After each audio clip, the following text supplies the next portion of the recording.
Assalamualaikum warahmatullahi wabarakatuh. Kali ini ada pertanyaan dari saudara kita yang ada di seberang sana, yakni di negara Malaysia. Mari kita dengarkan pertanyaannya. Silakan. Assalamualaikum warahmatullahi taala wabarakatuh. Terlebih dulu saya ingin memperkenalkan diri saya lah. Saya Hadimin bin Jamburi, berasal daripada negeri Sabah, Kepulauan Borneo, Malaysia. Ingin mengemukakan pertanyaan berkenaan dengan yang dikatakan Nur Muhammad itu sendiri, dari segi kewujudan dan hakikat Nur Muhammad, serta bagaimanakah proses pentajalian sehinggalah kepada yang dikatakan makam Muhammad, dan juga dari segi kaitannya dengan kewujudan Adam itu sendiri. Jadi itu saja pertanyaan saya pada kali ini kepada Kang Mas. Mohon maaf dan terima kasih.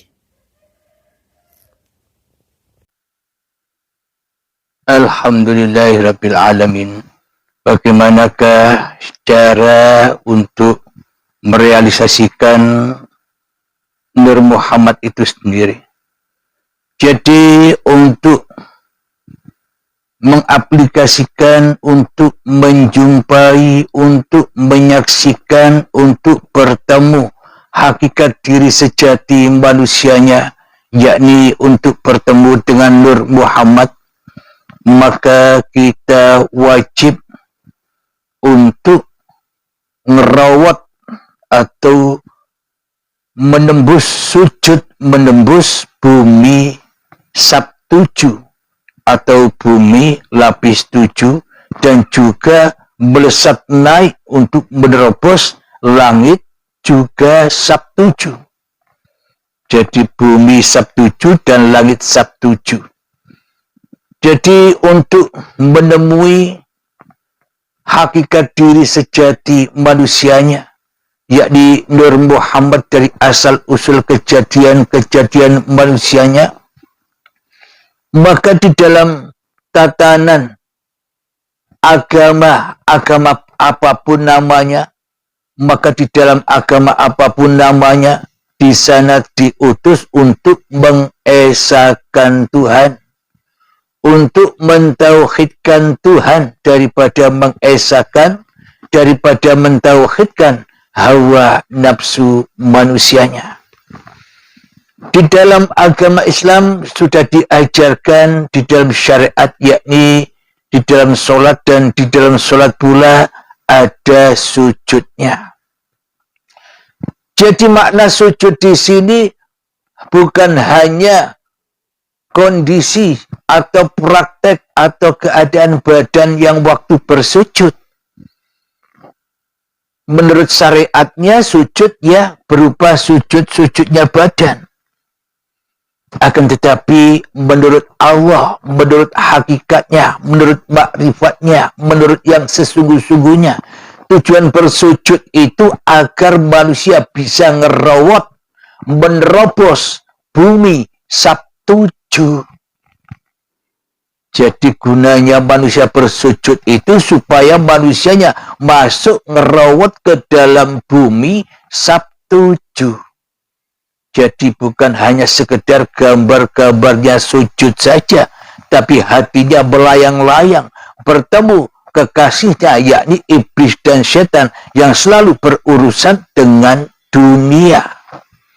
Maka dari itu kita selama ini takkan pernah bisa khusyuk di dalam sholatnya. Kenapa? Karena kita belum menemukan hakikat diri sejati manusia kita.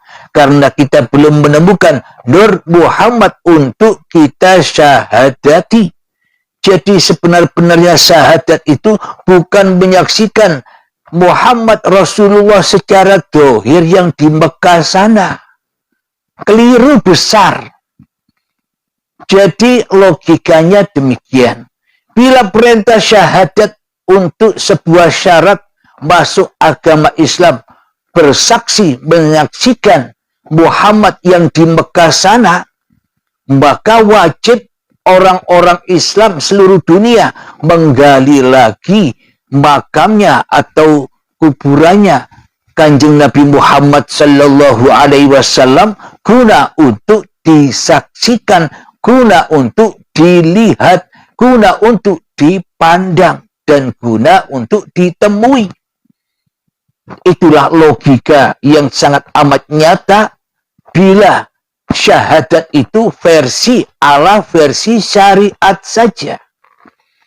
Bila syahadat itu hanya versi badaniah saja, ya tentunya wajib disaksikan bodinya, wajib disaksikan raga manusianya Kanjeng Nabi Muhammad di Madinah sana, ya harus digali makamnya sehingga ketemu jasadnya, maka kita saksikan bersama-sama jasadnya Muhammad Rasulullah.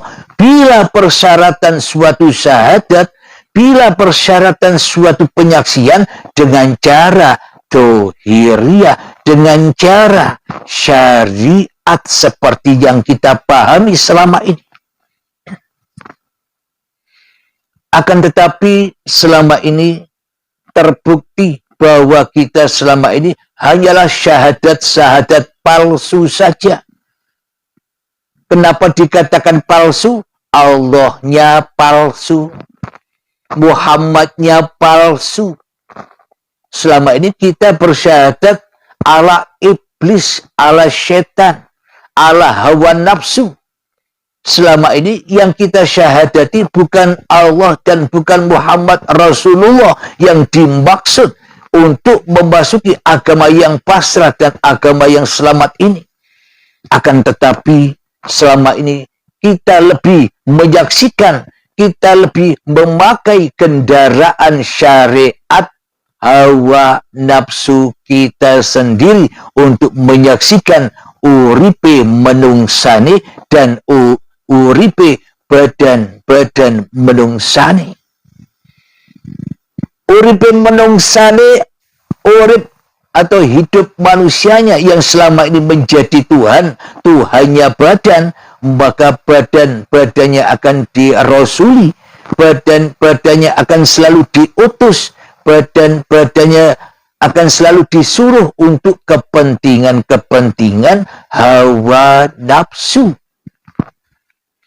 Itulah sebabnya kita selama ini tak pernah bisa khusyuk di dalam setiap ibadah kita. Kenapa? Karena bukan Allah yang disembah, melainkan menyembah, melainkan mengabdi, melainkan menghadap, melainkan bersyahadat kepada hawa nafsu kita sendiri selama ini. Maka dari itu datanglah perintah Allah lewat agamanya Kanjeng Nabi Muhammad untuk meluruskan, untuk membenahi, untuk menyempurnakan akhlak-akhlak yang tercela selama ini di hati kita.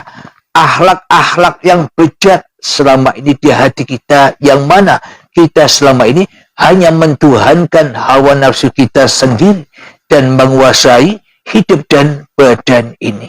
Maka dari itu makna hakikat dari sujud secara badaniah di waktu sholat itu gunanya supaya kita menerobos masuk ke dalam bumi Sabtuju agar ketemu hakikat diri sejati manusianya. Alhamdulillahirabbil alamin. Jadi bumi Sabtuju, maka pertama kita jadi di sisi Allah itu yang dimaksud bumi Sabtuju itu kalau kita pahami secara akal, akhirnya kan hanya angan-angan saja. Bumi Sabtuju, apa lapisan-lapisan bumi ini sampai 7 sab. Semua manusia hanyalah angan-angan wae, bayang-bayang ke wae, ora jelas imane. Jadi yang sebenar-benarnya yang dikatakan bumi Sabtuju, kita harus melewati bumi Sabtuju itu adalah seluruh alam semesta ini sudah dirangkum di dalam badan jasadnya manusia.